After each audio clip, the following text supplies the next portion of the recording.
When people think about plants, they often think of the common trees, flowers, and bushes they see every day. Most don't realize that the world has tons of crazy foliage growing all over the place, some of which have the ability to kill any living thing that gets too close. Who needs triffids when we already have some otherworldly plants here on Earth? Hello, and today we're talking about terrifying plants that want to kill you. Venus flytrap. When exploring the world of creepy plants, people usually think first of the Venus flytrap, and with good reason. Native to North and South Carolina, these bizarre-looking carnivores like to sit and wait for their prey to land or crawl onto their leaves, which are actually toothy, gaping maws.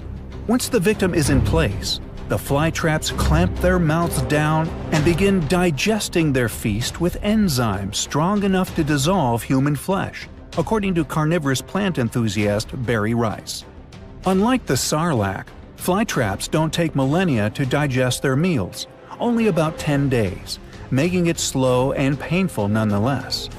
Fortunately, Dianae muscipula don't grow as large as the one in Little Shop of Horrors, unless science finally steps up to this issue.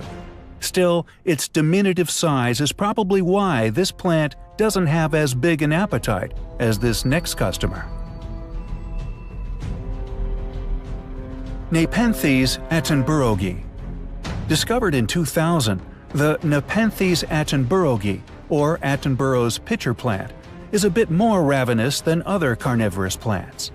While most meat-eating plants resign themselves to insects and arachnids, the pitcher plant craves mice and shrews, according to the BBC. Being a pitcher, the plant collects water during rains.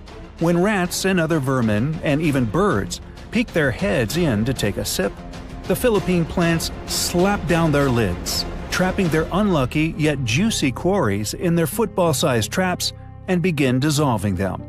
New York City's officials ought to figure out a way to cultivate some of these to take care of that rat problem they're always talking about. Dendrocnide excelsa. Dendrocnide excelsa, or the giant stinging bush, looks like any other plant, and that's where its otherworldliness comes from. It's learned how to camouflage itself so it doesn't stand out. Herein lies its treachery.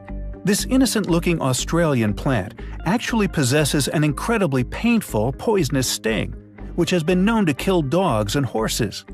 People who have had contact with the sting, such as ecologist Marina Hurley, describe it as a combination of acid burn and electrocution. In fact, the sting is so agonizing that once an Australian police officer shot himself in order to escape the pain, according to Australian Graphic. Another man claimed to suffer from the plant for 2 years after his pricking. Intriguing note: the British Army supposedly used the tree to develop chemical weapons at one point in the 60s. They found the right plant. Doll's eye. The Actaea pachypoda, or doll's eyes, looks like a demon out of some Japanese horror movie, despite the fact that it's an all-American plant.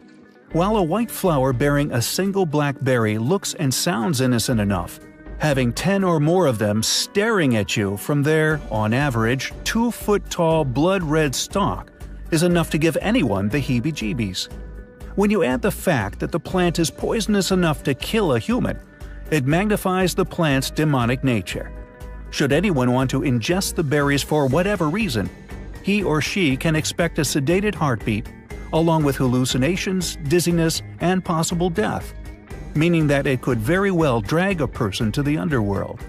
However, the poisons have no effect on birds, which is how its seeds are spread, and that means the birds are in cahoots with this plant.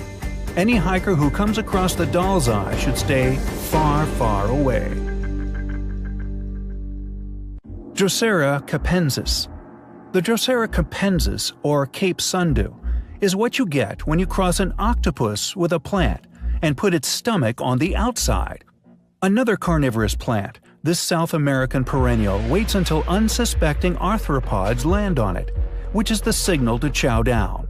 When, say, a butterfly lands on a leaf that is actually covered in sticky tentacles, they wrap around the victim and then begin to digest it right out in the open, in full view of the victim's family, because this plant likes to have an audience, apparently. Its appetite is so voracious that it cannot be contained to one country. In 2001, the Cape Sundew went on a food run to New Zealand, where it's considered an invasive species, according to the New Zealand Plant Conservation Network. It truly is an alien plant. Strychnos nux vomica. It should come as no surprise that the strychnine tree is poisonous. However, most may be surprised to learn just how toxic the Strychnos nux vomica is. It actually contains two poisons. The first, of course, is strychnine, which is used as a pesticide for taking care of rodents, birds, and nosy neighbors. This poison can be found in the fruit, which is easy enough to avoid. Just control yourself and don't eat it. The other poison, brucine, can be a bit more tricky.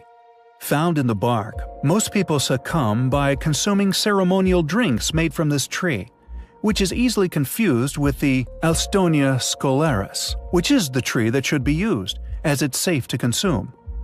This happens in India a bit, according to the National Center for Biotechnology Information.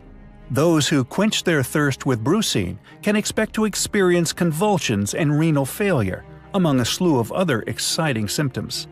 Strangely enough, the plant is used in alternative medicine to treat heart disease and cancer. Yet, there's no science to support these uses. Christmas rose. According to legend, the Helleborus niger, or Christmas rose, came into being a very long time ago, after a little girl cried because she had no gift to give during the Nativity. But in actuality, this deceptively beautiful plant was beamed down by homicidal aliens because, despite the festive name, the Christmas rose is anything but a gift. In fact, its whole name is a lie. It has nothing to do with Christmas, and it's not a rose. It's actually a buttercup of death. Should anyone ingest it, like on a dare, that person can look forward to burning sensations in the throat, mouth, and eyes, as well as gastroenteritis and hematemesis. For those who don't know, is vomiting up blood. Hey, blood is red, and red is a Christmas color, so maybe that, along with the green of the stem, is where the name Christmas rose comes from. Regardless, this is probably not a great stocking stuffer. Stick with chocolate oranges or